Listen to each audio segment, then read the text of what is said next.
So what I'll do is I'll cover the history of this area from about, actually, I'll start in about 900 CE, but I won't go year by year, so don't worry.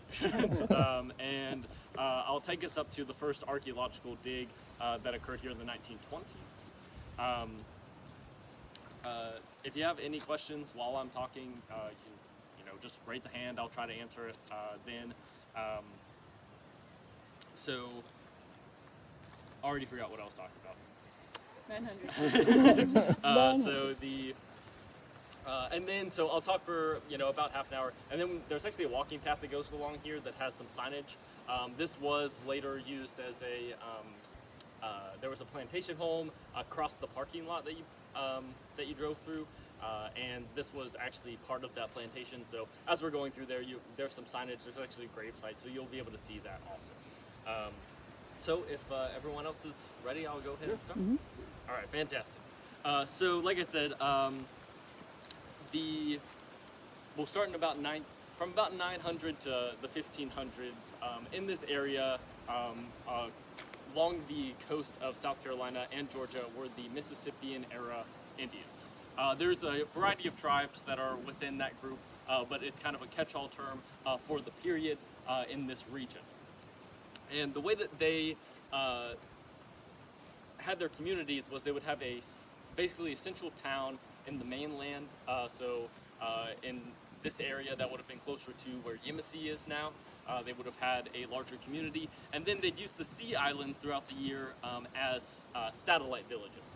So we know that Parris Island was used as one of these satellite villages. While they were here, they would have grown maize, beans, squash. They did a lot of shell fishing and fishing, a lot of hunting, and what we still find today is a lot of the pottery that they made here on Parris Island, just using the materials on the island itself. So one of the reasons that Parris Island is so archaeologically significant is because the marsh actually helped preserve a lot of those clay materials, even the bones and some of the from some of the animals that they were hunting, and the gear that they were using to hunt those animals, even canoes, which we have one at the museum that you'll be able to see. So these, because of the marshes and in general the soft dirt that is on the island, it's able to preserve those items for a very long period of time, where we're still finding some of them today. During that period from 900 to 1500, the Mississippian era Indians kind of controlled all of the trade in this area. It was a very active area, so when the Europeans start to settle over here, of course this is not empty land. There are settlements set up, there are actually structures set up here, and so they're not coming here and building things just on a blank slate, basically. They have to regularly work with these communities, trade with them, try to develop relations with them, because it is their land, and now the Europeans are just coming in with their with the idea that they will have the same prominence that they do in Europe. So the first Europeans to settle Parris Island were the French.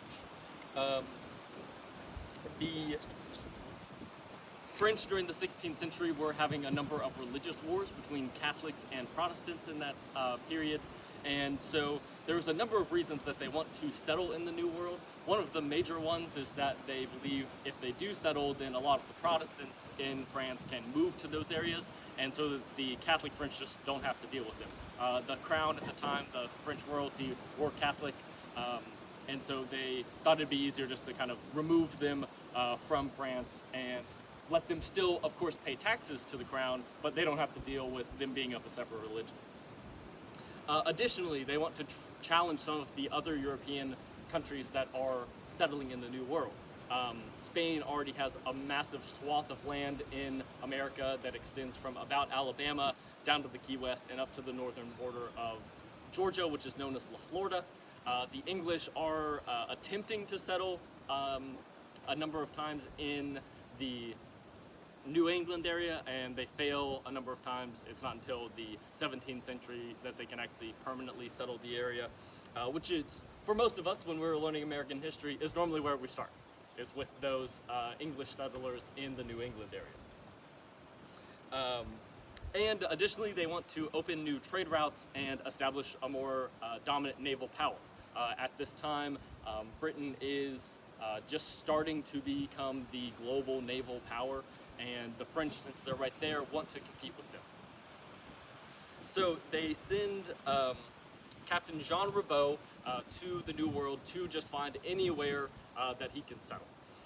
They come across the Parris Island because of the trade winds at the time, so they actually go pretty far south near the Caribbean, and then the trade winds actually bring them back up the coast. So they approach from the south to Parris Island, which, if you're looking at a map of Parris Island or of the Port Royal Sound, it actually makes more sense to approach it from the south. And so he comes with about 250 crew, and they named the area Charlesfort in honor of King Charles IX. The settlement itself wasn't extremely significant. It was mostly wooden. They did make as they did with a lot of their new territories, they'd make a small stone pillar. That's what the pillars that you see around here are reminiscent of, so just a small obelisk. And so this is the first French colony in the Americas, both North and South America. This is the first place that they settled. Immediately, Jean Ribault takes the majority of the crew back. They determine that this is a significant area. They realize that they can grow crops here, that there's enough timber for them to actually build more structures. And so Jean Ribault takes most of the crew. They leave about 30 men here and go back to France. Now, like I mentioned, France is at that time going through a number of religious wars. And so Jean Ribault and that crew get caught up in that war and basically abandon the other 30 men here.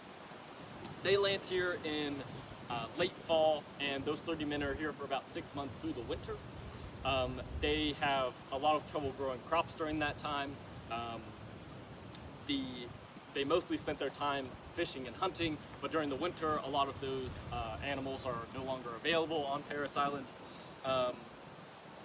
And they have constant conflict with the Native Americans in the area and amongst themselves. At one point, the assigned leader, the person that Jean Ribault assigned to basically be in charge of those 30 men, they actually mutiny against him and hang him on Parris Island.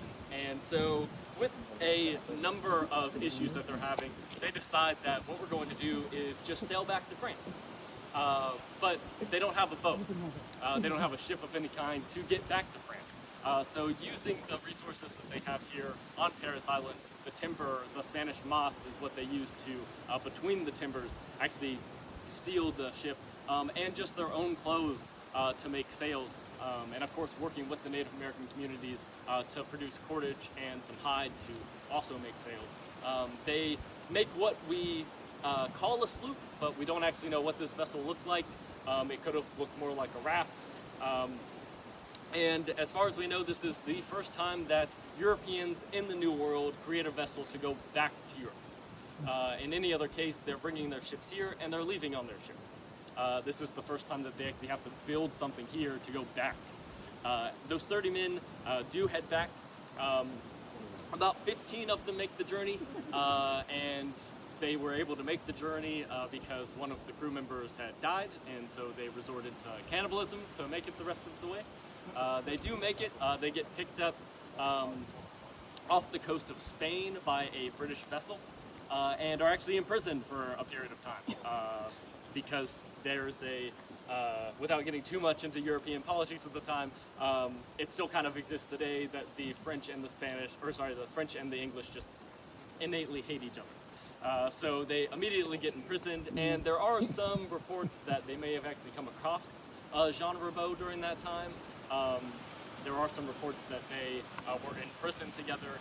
Unfortunately, we can't prove that, so it's at this point kind of hearsay until someone finally finds a document they can confirm. So at that point, Jean Ribault does make his way back to the island, and at that point they just abandon the settlement. The French think that it's too much trouble. They're already dealing with too much stuff in France itself, and so they just abandon the endeavor. However, and I'm sorry, I should say that Jean Ribault came here in 1562. In 1565, after the settlement's been abandoned, because the French were here and the Spanish were so close, and they know that the English are trying to develop settlements in the area, the Spanish, who have that large swath of land of La Florida, decide we're just going to go as far north as we're comfortable with to basically give themselves a buffer zone between potential new European settlements above them. They already have a ton of land in South America. They have a ton of Caribbean islands, and so they have enough men in the area that they can just within a year send people to what was a newly abandoned settlement here. And so the Spanish settled the area, and they immediately recognized its strategic importance. If we look at this here, so we have Port Royal Island right there, there's St. Helena Island there, and you probably can't see it from where you're standing, but I can see it right here is Hilton Head Island, just down there. So there is a very large sound that is surrounded by it's an easily defensible sound, and it is the second deepest natural harbor on the eastern coast. The first one being New York Harbor. There are, of course, deeper harbors today, but those were dredged out in the 19th century. Also, the Spanish, since they already have a lot of land in America, they already have connections to the Native American communities that are in the area. So they can easily settle this area, and they start by building a fort, which is actually where we're standing right now, is that first fort, which is Fort San Salvador. They do eventually build a slightly larger fort, just a bit farther up the coast on the island. That is Fort San Marcos. That is where a lot of the archaeological digs were taking place in the 1970s. And apologize while I look through my notes. At one point, so the Spanish ended up being here for about 20 years. At the height of it, there's about 400 Spaniards living here. They eventually bring their families. So this isn't just a military installation, it becomes an entire community. At one point, there's nearly 60 buildings here on Parris Island. There are workshops, there's a church that they put in. This is a proper town during that period. But of course, since they're not here anymore, we know that there was a decline at some point. So during that 20-year period, they had a number of issues. Even though they could grow crops on Parris Island, it was not reliable because a lot of it is marsh. That salt water goes into the soil itself, so it reduces the production of the crops. Disease was very common, and that's not just for Parris Island, that was across all of the Spanish claim. They regularly had to deal with diseases. Since they became a more permanent settlement, that tension between the Spanish and the Native American communities continued to grow. So there were attacks from Native American tribes, as well as attacks from French that are still trying to settle in the area. And off the coast, there were conflicts with both the French and the British that are trying to conduct trade in the area. So by the 1580s, with all of the trouble that the Spanish are having, they also abandoned the area. Their very close next settlement is St. Augustine. It is a much more defensible area. It's much easier to grow crops there, and so the community that lived here at Parris Island just go to St. Augustine. There are actually buildings in St. Augustine today that are still standing, that were constructed by the Spaniards that were living here on Parris Island. Oh, wow. One of them is the St. Francis Barracks, which is actually a museum today for the Florida National Guard. the building that is housed in is a shell-walled building that was constructed by the Spaniards. So I'm going to skip forward in time a bit to the early 1900s. So in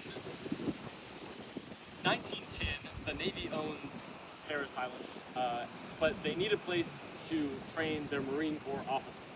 They were training them in Quantico, but Quantico no longer felt that what their training regiment there was appropriate for officers. So they start a officer school here at Parris Island. There's one in 1909, and there's one in 1911. The one in 1911 we normally talk about more often just because of the amount of significant officers that were in that class. Alfred A. Cunningham was in that class, the first Marine Corps aviator, who would become Major General Vogel during World War II was in that class. And there's a number of other significant officers that their names still appear in a lot of Marine Corps history, and a lot of buildings that the Marine Corps uses today are named after those individuals. One individual who is not talked about as often in that class is Major George Osterhout. Major George Osterhout attended the officer school here in 1911, and immediately following was sent to the Philippines. He was on board ships. He did a small stint in China, and then he was reassigned to Parris Island in the 1920s. Major Osterhout was proficient in both French and Spanish. He spent time in Haiti and actually worked with the local communities there. And in knowing those languages, he was one of the first people to actually pull the documents from the French and Spanish governments on their settlements here. So without him, of course, we would have eventually found the stuff. But he was able to do it decades prior to when they first started doing digs here in the 1970s. And so he does the first archaeological dig here in 1922. Archaeology at the time is still a very new science, so he does better than you would expect, but he does get a lot of things wrong. One major thing is that he digs this area and believes that everything that he pulls up is French. Osterhout was of French Huguenot descent, so there was some personal bias there, but the swords that he's collecting and some of the pottery that he's collecting, he believes is all French made.